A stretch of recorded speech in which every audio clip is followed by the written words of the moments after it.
Hey guys, Gary here from RV Living Life. If you're new to the channel, please consider subscribing and ringing that bell.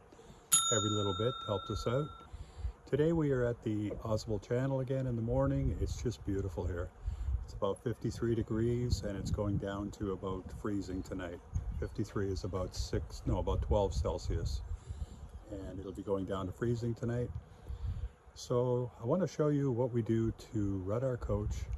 We have a 50 amp diesel pusher, and what we do to run our 50 amp coach on 30 amps at a 30 amp park, only on electricity with no propane when the temperatures go down to freezing.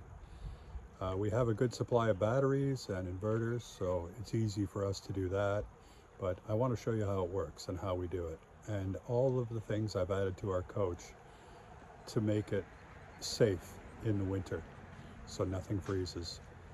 So we'll get back to the coach and I'll show you some of the upgrades that I did and some of the things that came along with the coach when it first came out. So let's get to it. Okay, I guess one of the first things to show you is our basement heat. So we have a thermostat here. You can see right now it's quite warm outside. It's 62 in the basement and it's set at 45, and down there the switch is in the on position. So if our basement goes below 45, the heat will come on, but that is not a worry at this time. And this is tucked away in here. The thermostat used to be up at the ceiling up there at one time, and whenever I had my floor heat on, it would never come on. Oh, I should also mention that this is a fridge shut-off line. So right now the water comes in here and it's shut off so it comes in here and it routes up to the fridge. I had heard that it freezes at around 10 degrees Fahrenheit or what have you when it gets real cold, so I installed this. And what this does is this allows the water to come into the fridge. I shut that off, and then this one here is my drain. I turn that on, and then any water that's in the drain line would come out.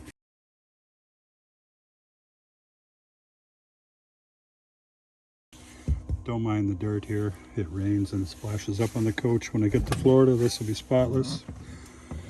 So I put hinges on this cabinet. Not hinges, but locks. But you can see here's our water tank. The water's at this level. Here's our gauge. And over there I installed a heat pad. I also installed one on the side here. And then on the two tanks up there I installed two more heat pads. Okay, the next thing to show you would be our wet bay. We've added a few things in here. One is we have a macerator here that we added, so we don't have to run any lines outside in the winter or ever. We never have to run lines. This is permanently attached. You just take it out, put it in the sewer drain, and turn on the pump, and off it goes. So we love that. And you can see we have mouse traps there. They're everywhere. But the real point of looking in here is back there you can see there's a heater. And that's a 250 watt heater, and the probe that turns it on and off is here. And how that works, so just got to pop into the next bay here.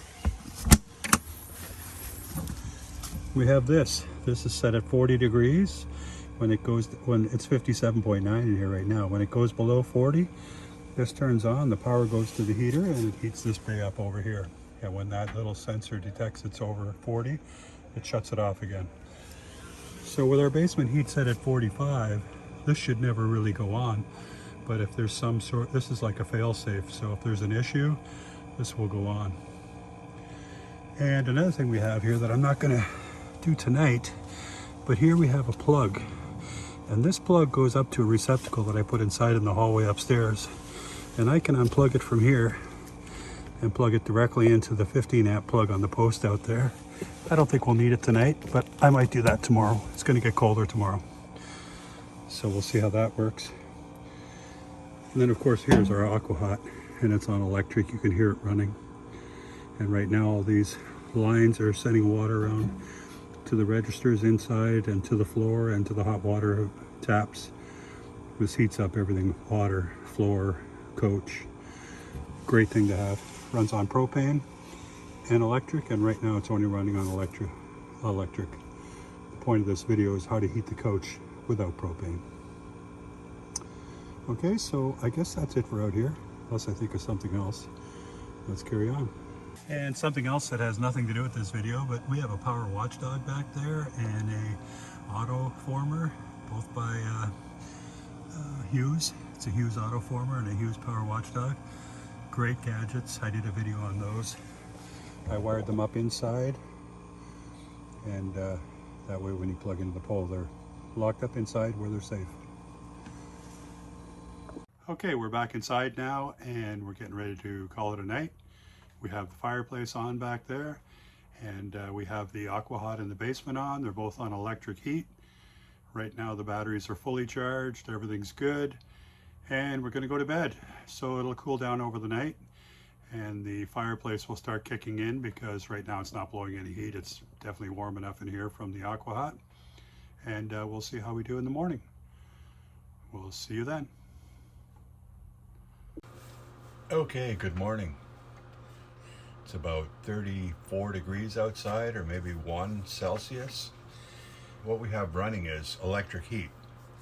Right now we're taking power from the batteries still. You can see there's a draw of around 3,000 watts. And we're taking about 1,000 from the batteries and 2,000 from shore. So I'm gonna make some coffee now.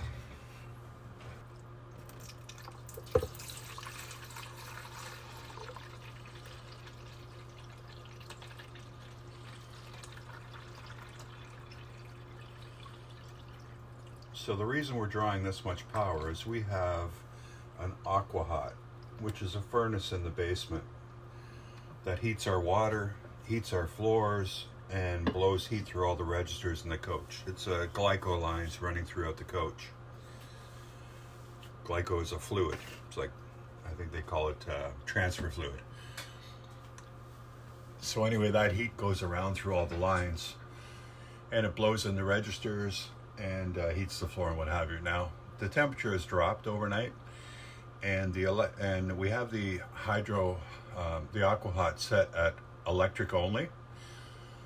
If we wanted to get the full efficiency out of it, we could turn on the propane switch and it would run on propane. But right now it's running on electricity, and it's generally good till about 40 to 45 degrees Fahrenheit, or maybe 6 degrees Celsius, something like that.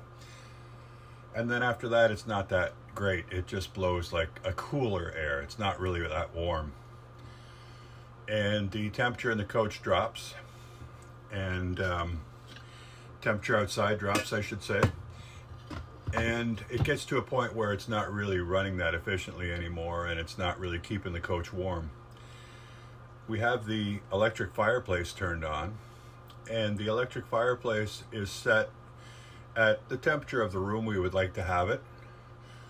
So with the aqua hot heat blowing through the registers and heating the floor, the fireplace would not actually cycle on. But as the evening goes and it gets cooler out, the aqua hot is not as efficient, and it does cool down in the coach, and then the electric fireplace takes over. And it starts drawing power. And it's about, I don't know, maybe a 15 or 1800 watt draw. It's substantial. It's running right now. And as it cycles on, it starts drawing power. And then when it cycles off, it's recharging the batteries. Because the 30 amp power is still coming in from shore, but it's not enough to run both heating systems. So as the sun comes up today, it's going to get warmer in here. The aqua hot will run better. It'll warm up the coach, and the fireplace will shut off. So pretty soon the aqua hot will start running better and things will change. But for right now, I'm going to make some coffee and I'm going to turn it on.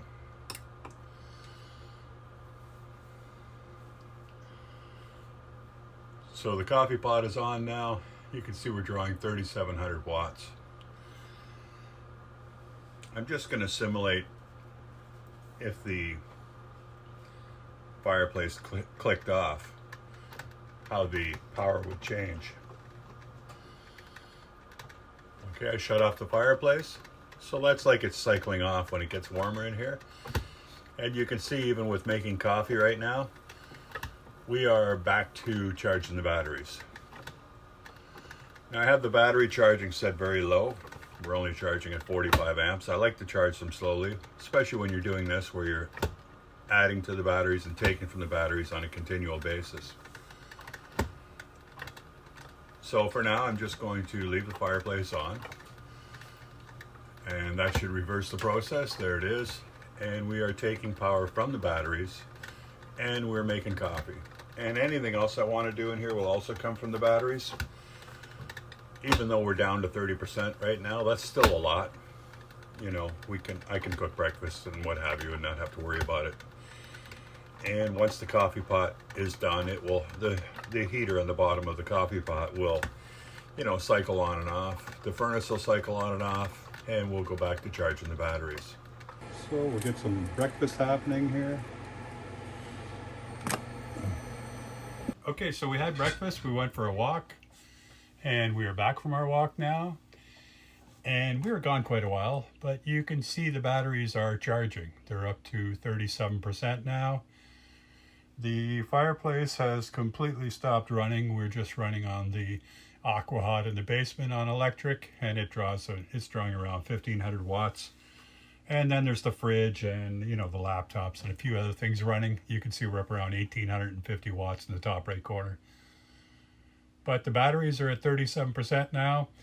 We're charging about 53 amps now. We're getting some power coming in on solar as well.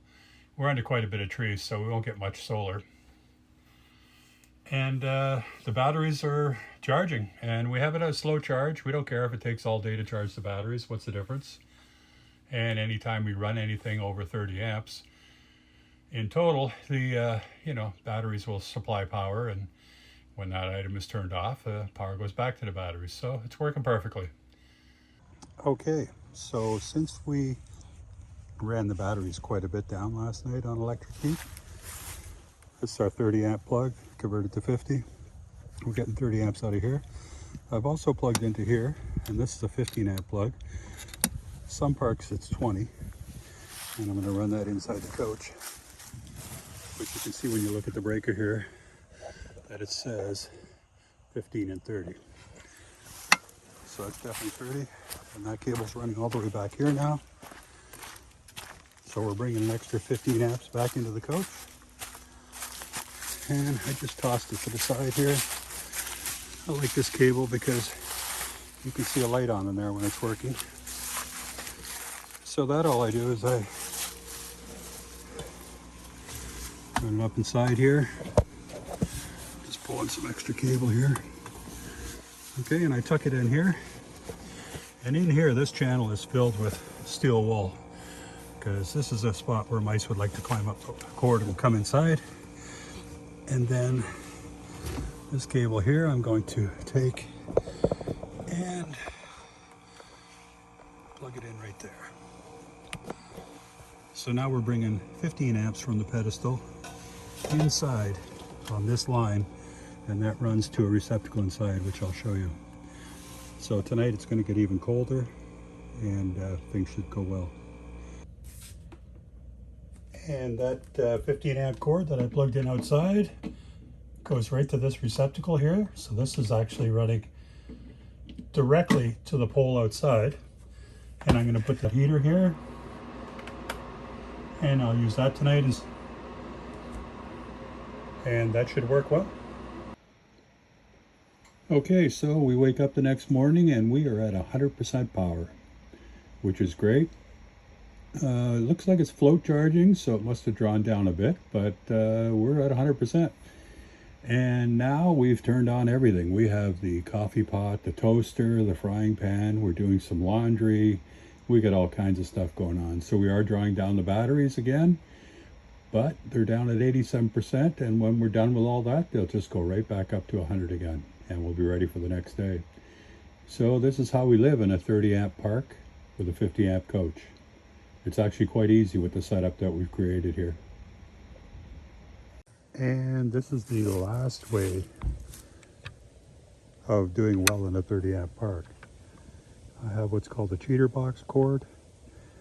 You have two 30 amp plugs that come down and join into a 50 amp plug off to the coach. Of course, this is only good when you have access to two 30 amp plugs. but this works great. Okay guys, thanks for watching. I just wanted to show you what it's like to live in a 30 amp park with a 50 amp coach and how we do that. Of course, when the weather gets colder, we'll turn on the propane and then we'd have sufficient heat. But all these little workarounds that we do here, they do save us on fuel, and what's the harm in saving money? The last thing I showed you was the two 30 amp plugs into a 50 amp cord. That is very useful. If you can do that, then you can run little electric heaters all through the coach, and that'll keep everything nice and toasty, but you don't always have that option. And some parks don't like it, I've heard, but I've never had an issue when I used it. Even when I have park staff right beside me looking at it, they've never said anything about it. So that's good, that works for us. I also did try a 15-30 combination plug into a 50 amp cord, and that did not work for me. I was trying it in a park that had the 15 amp on a GFCI, ground fault circuit interrupter, and it just didn't work. It would kick out every time. I tried it again in another park after where the 15 amp was just on a straight plug, and the power watchdog didn't like it. So if the power watchdog doesn't like it, I don't like it either. But anyway, that's a wrap. Thanks for watching. Please give us a like and a thumbs up, and leave a few comments. Let me know what you're thinking about it. Take care, everyone. Thanks for watching. Bye now.